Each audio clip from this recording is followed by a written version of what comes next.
Good afternoon, good morning, good evening, everybody.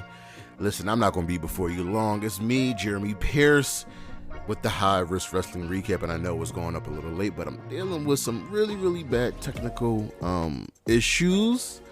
But still got to bring you a show. And we're recapping the week that was of August 13th. So let's just get into the news.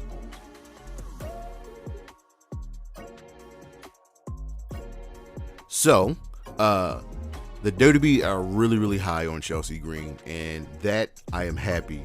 Her first run in the company didn't do so well. Then she goes to the Indies with her husband. She goes back to Impact one more time, and now she's a champion, and she's pulling off this Karen gimmick very well. If you haven't heard, well, Lacey Evans is officially done with the WWE, and I'm not going to say I'm happy to see her go. I'm not sad to see her go. She had a lot of talent, and I don't know where they went wrong with her. Multiple gimmick changes. 1 minute she's a heel, 1 minute she's a face. It just really didn't work out. So, and she won't have a non-compete clause because her contract ran out and she wasn't released. She can go anywhere she wants to. Coming up once again, wrestling in unions, and we all know the story. Jesse Ventura wanted to start a union to get everybody together, and we know who stopped it. That would be one Hulk Hogan. Medusa brought this up on GAW TV with SoCal Val, and yeah, we know Hogan was a scumbag at that point. Probably still is a scumbag and was just looking out for himself. Last week we had the Texas Chainsaw Massacre death match on on Dynamite, and AEW got $100,000 for the sponsorship. That included the rebranding of the ring, the barricades. They also introduced the fake blood, Leatherface, all of that jazz, and of course it went to charity. ESPN is leaving the door open for a WWE television rights deal, seeing as how WWE and UFC are now part of one company. UFC airs primarily on ESPN Plus. It would make sense for ESPN to kind of be interested in them. Sting and Darby Allin made a surprise appearance at AR Fox's school. Yeah, they beat his ass.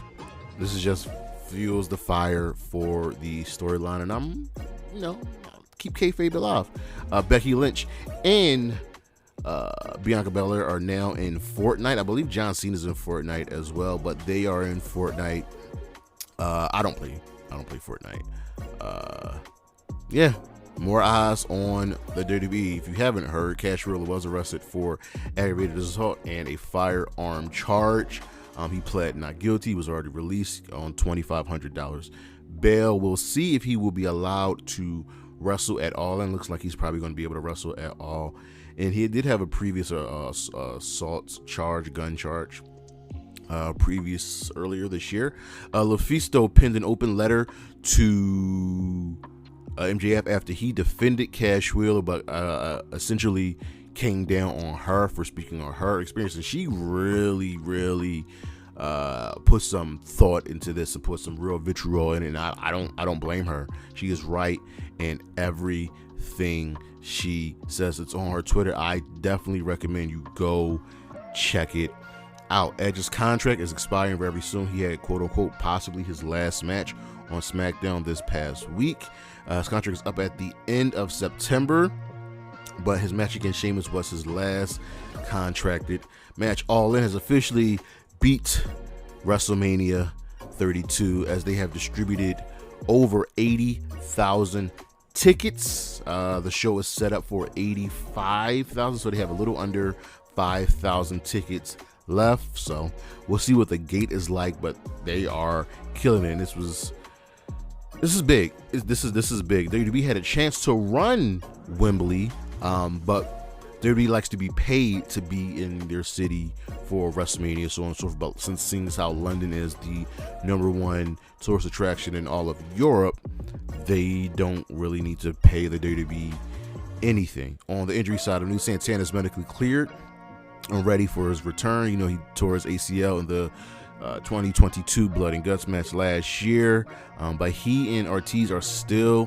having some personal issues that are keeping them from reuniting. I told y'all time and again, the Proud and Powerful was my favorite tag team for a long time in AEW, and they really never got a shot. Seems like when they were in the circle, they never won the tag team championships, and they should have.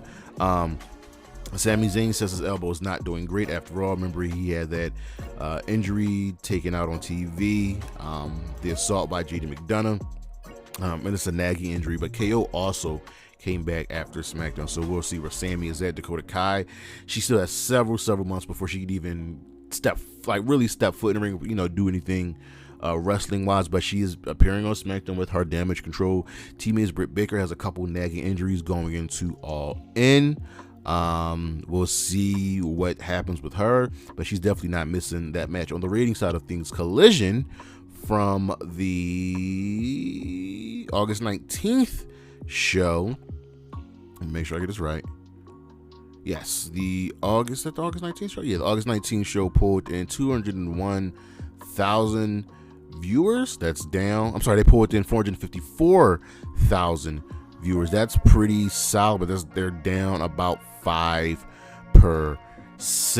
Raw this past week and the Collision on August 12th also did 476,000 viewers. So there you go. That's where that down comes from. Raw this past week pulled in 1.75 million viewers with a 0.55 in the 18 to 49 demo. It's down on both the viewer and the demo from the previous week.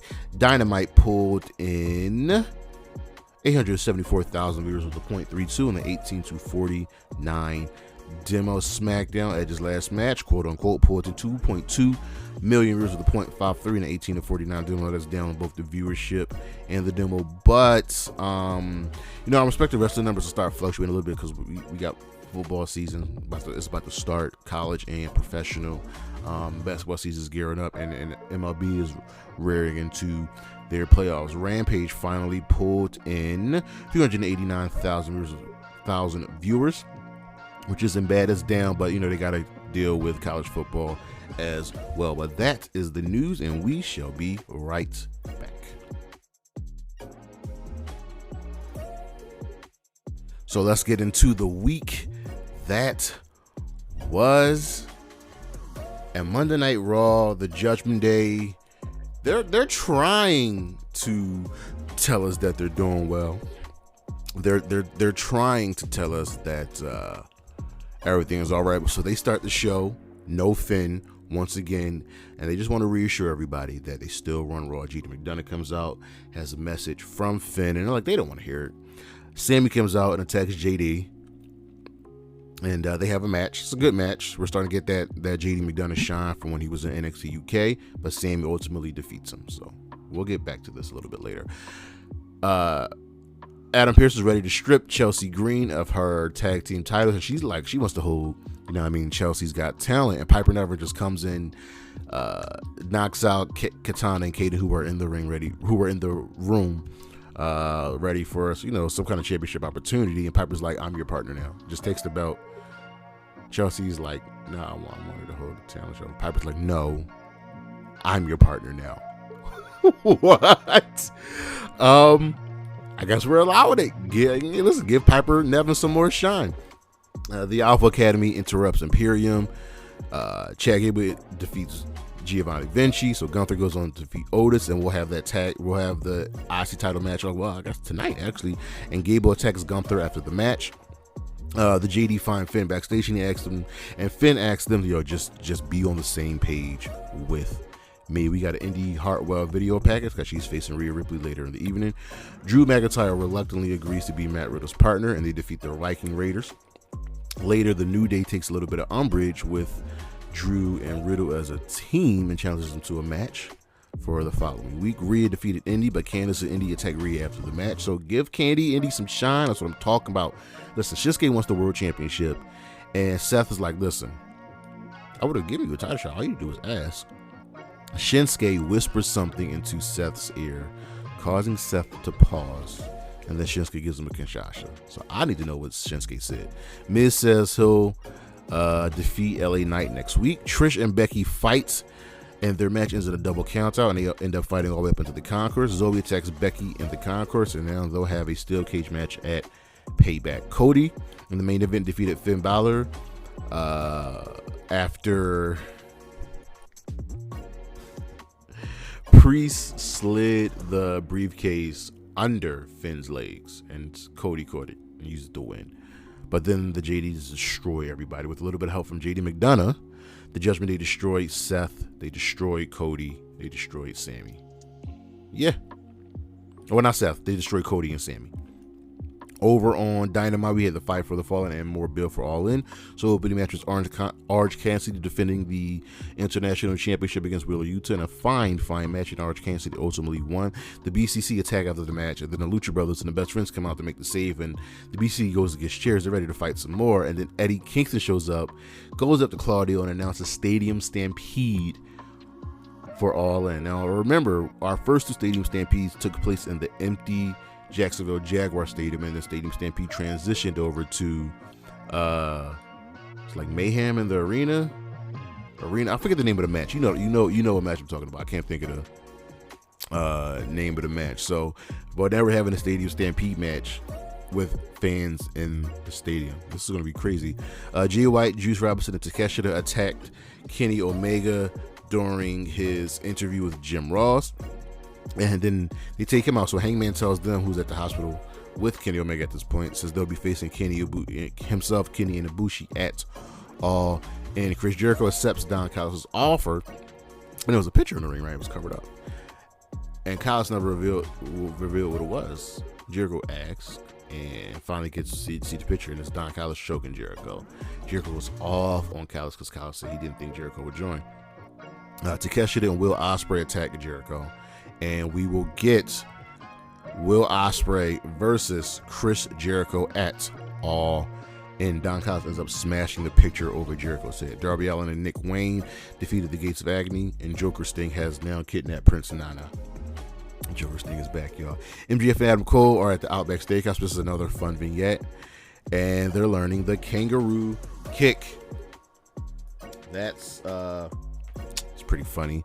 But in the ring, they tell each other that they're both going to do whatever it takes to win. Period. All right. Jeff Jarrett defeated Jeff Hardy in the Texas Chainsaw Massacre match. Leatherface was there. There's blood everywhere. There's tables. I don't know what to say. I have fun. Jeff Hardy is dead. And Jeff Jarrett is the Texas Chainsaw Massacre champion. There's a belt with Leatherface's picture on it. Britt Baker defeated the Bunny to advance to the All-In Fatal 4-Way, which we knew she would. And in the main event, the Young Bucks defeated the Guns, and FTR saves the Bucks from an attack from Bullet Club Gold. Over on Impact, we're building towards Emergence and Multiverse United 2, which I was at. Deonna Purrazzo defeated Kilynn King. Trinity was watching from the back. Johnny Swinger will get a shot at Kenny King's Digital Media Championship. That's a horrible name for a belt. Bully Ray asks Santino for help from PCO. He's scared of PCO, but then he asks help when Moose and Brian Myers shows up. Santino makes matches for later in the evening. Killer Kelly defeated Jessica. Moose defeated Kevin Knight. The Rascalz are confident they'll win the tag team championships. Eric Young defeats Khan by DQ, but Cody Deaner attacked him after the match. We had part 2 of the Crazy Steve interview. And it's all about what the future holds, learning from the past. Bully Ray defeated Black Taurus in a no DQ match. PCO arrives. Bully chokeslams him through a table, but PCO got right back up and has him running scared. Frankie Kazarian and Eddie Edwards will end things at Killer Kowalski's school, and that's a good place to have like a finishing blood feud match. And the Rascalz defeated Rich Swann and Sami Callihan in the main event. Guys, I'm no longer going to be covering Ring of Honor for the time being. The show has to get better. Period. I'll keep updates on it, and if anything significant happens, I'll let you know, but I'm no longer covering Ring of Honor. Over on Smackdown, we had Edge's Go Home match, and we had a lot of Edge appreciation videos. Grayson Waller effect. We started off with that with Ray and Santos Escobar, and he tries playing them against each other, and he's also got beef with Legends, but they're not having it. Also, there he wants his championship back. LA Knight comes out says he wants next. Miz is on commentary, so we get Austin Theory versus LA Knight, and LA Knight loses with a distraction. With a distraction from Miz, so Theory wins with the most devastating move in all of sports entertainment. Bianca and Charlotte defeated Damage Control, which I totally don't agree with. Damage Control attacked Bianca in the back later, taking her out, attacking that knee once again. The Soup Profits, that's what I'm calling them for now, defeated the OC. Bobby actually celebrated with them. Kayla and Paul Heyman have a little tete-a-tete. You know, they're funny interactions, and he tells her that Jimmy will be on SmackDown next week. And in the main event, Edge defeated Sheamus. We were in Toronto. Over on Rampage, Rey Fenix defeated Komander in an incredible match. Britt Baker says Britt Baker things. Johnny TV celebrates QT's win at that Triple Mania that just happened. I believe he's now the Latin American champion. Aussie Open retains their tag team championships, the Ring of Honor tag team championships, against Brother Zayn and Ethan Page, and they promised to beat Cole and MJF next week at All In. But now they've got to defend the titles against the Hardys, who are also former Ring of Honor tag team champions. Sam McVar won a squash. Now the Rose video package to reintroduce her. I'm hoping to use her more in the main event. Sky Blue and Hikaru Shida defeated the Outcasts, and all of the women from the champ for the Fatal 4-Way ended up fighting each other. So yeah, over on Collision, Joe's coming out for a match. He's taking on the Golden Vampire, who just jumps him before the match, hits him with a GTS, and it's CM Punk. He says he accepts. So we got Punk Joe TV title, Ring of Honor TV title at All In. Jay White defeated Dalton Castle. Then the Guns and Juice Robinson wanted to warm up, so they ended up defeating the Iron Savages and Jack Jameson. Jose, the assistant, gets a call from Roosh, and Roosh is upset that Drilistico and Preston Vance are just celebrating so hard in Mexico, so he has them kidnapped. Ricky Starks is now managing Big Bill. What? And the suspension is much shorter, so he will be at All In and possibly even All Out. Big Bill won a squash. That's the first of two squash matches. Willow Nightingale defeated Diamante. Mercedes Martinez was there. Chris Statlander showed up. I'm enjoying this feud. I'm enjoying all of this. Powerhouse Hobbs won a squash match, and then Miro accepted. So they got their match at All In locked in, and it's just big meaty men slapping man meats. And in the main event, Darby Allin defeated Christian. Luchasaurus and Christian attacked him during his post-match interview with, I believe, Tony Schiavone, actually. Our matches of the week from the G1 Climax, the finals: Tetsuya Naito versus Kazuchika Okada from Impact. We got a triple stack from Impact. Deonna Purrazzo versus Kilynn King. Deonna won, but I'm happy to see Kilynn King getting a shine. From Impact, Moose versus Kevin Knight. And also from Impact, the Rascalz versus Rich Swann and Sami Callihan. From SmackDown, I'd be remiss not to mention the Edge versus Sheamus match, but the best match probably from that week, Rey Fenix versus Komander from Rampage. Do yourself a favor and go watch this match. And our star of the week, I've got to give it to Edge. It's just got to go to Edge. But that's the show. I apologize for this kind of abbreviated show. I'm dealing with some technical issues, but I'm gonna try to get there and fix everything for you. That's our show. Check out the Howard's Wrestling Podcast every week. This Saturday, I think we'll be doing the All In preview. And don't forget to check out the socials. Charismatic Creations on Facebook and YouTube, Charismatic_Creations52 on Instagram, the 215 on Twitter. Coffee, Patreon. Peace.